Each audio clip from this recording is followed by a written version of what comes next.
El siglo XVII fue muy importante para Europa. La exploración y posterior explotación de los nuevos territorios trajo consigo una gran evolución en la economía. Las comunicaciones mejoraron mucho y en esta época se sentaron las bases de la ciencia moderna. En el siglo XVII vivió uno de los mayores genios científicos de todos los tiempos, Isaac Newton. Sus ideas modificaron el pensamiento científico de la época. Cuenta la leyenda que la caída de una manzana le inspiró la ley de la gravitación universal. También estudió la naturaleza de la luz y su descomposición en colores, e impulsó la ciencia de la óptica. Construyó un nuevo telescopio, el reflector, cuyo mecanismo de captación de la luz es el mismo que el de muchos de los sofisticados aparatos actuales.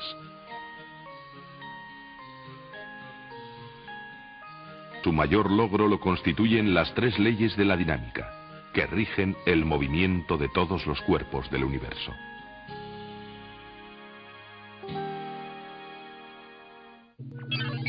Primera ley de Newton.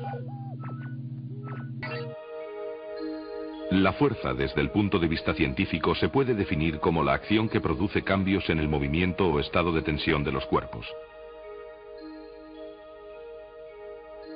Esto quiere decir que se necesita una fuerza para poner una pelota en movimiento, o para lanzarla lejos, para poner en marcha un coche, o para lanzar cualquier objeto al espacio, e incluso para que cualquier objeto caiga al suelo.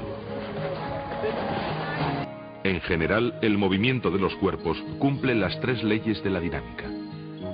La primera ley o principio de la inercia dice que todo objeto en reposo o con un movimiento constante no cambia su estado a menos que sobre él actúe una fuerza. Esta ley se comprueba más fácilmente en los cuerpos en reposo.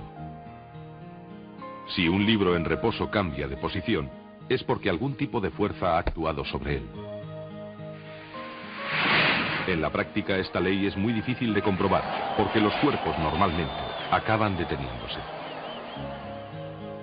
Si una pelota que rueda por el suelo se detiene a pesar de la inercia, es porque ha actuado otra fuerza. Esta fuerza es la del rozamiento, que siempre se opone al movimiento de los cuerpos y se debe a las rugosidades de las superficies en contacto. La presión del esquí sobre la nieve produce una fina capa de agua. Esto disminuye el rozamiento y la inercia permite avanzar al esquiador. Los efectos de la inercia también se pueden observar cuando un automovilista frena bruscamente. La fuerza de rozamiento está presente en todos los movimientos que ocurren en la Tierra. Esta es la razón por la que los cuerpos acaban deteniéndose cuando cesa la fuerza que los impulsa. Los vehículos espaciales, una vez lejos de la fuerza de la gravedad de los planetas y sin ningún rozamiento, se pueden mover con gran rapidez y a velocidad constante, a pesar de tener los motores apagados. Aunque ninguna fuerza los impulsa, siguen moviéndose debido a la inercia.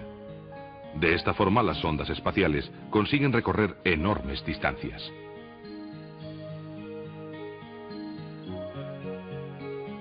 En el espacio no hay rozamiento, y cualquier cuerpo en movimiento no se para a menos que actúe otra fuerza sobre él. El astronauta se mueve con la misma velocidad que la nave. De acuerdo con el principio de inercia, siempre se moverá con la misma velocidad y en la misma dirección.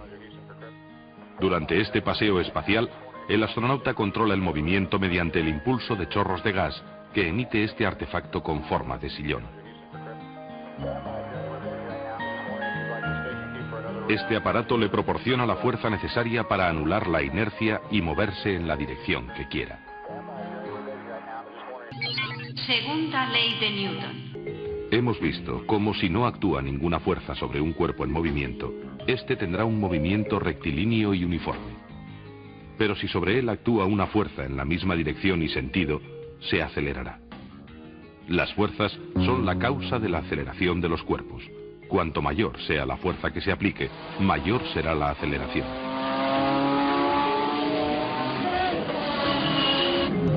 En un coche, la aceleración que se consigue depende de la fuerza que es capaz de transmitir el motor a las ruedas. Es decir, la aceleración que adquiere un cuerpo es proporcional a la fuerza que se le aplique. Esta es la segunda ley de Newton o principio fundamental de la dinámica. Si se aplican dos fuerzas iguales a dos objetos de diferente masa, estos tendrán diferente aceleración. Esto se debe a que la aceleración depende de la fuerza y también de la masa del cuerpo a que se aplica.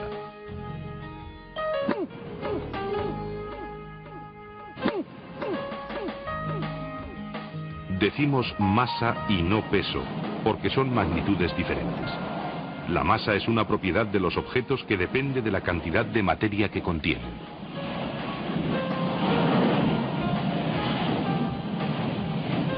El peso, sin embargo, es la fuerza con que la masa es atraída por la Tierra debido a la gravedad. En el espacio exterior, donde no hay gravedad, los cuerpos, aunque tienen masa, no pesan. Tercera ley de Newton.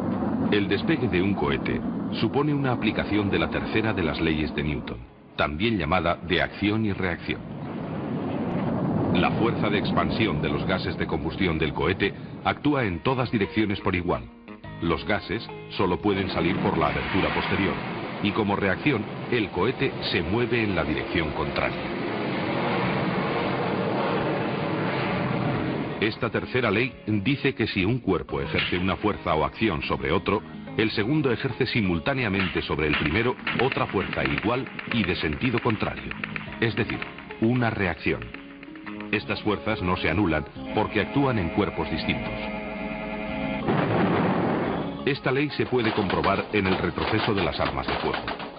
La acción del disparo de la bala hacia el exterior produce en el cañón una reacción de retroceso. La bala pesa mucho menos que el cañón y sale a toda velocidad. El funcionamiento de los helicópteros también es una aplicación de esta ley. Las aspas del helicóptero producen un flujo descendente de aire y esto hace que el aparato, como reacción, ascienda. Gracias a Newton,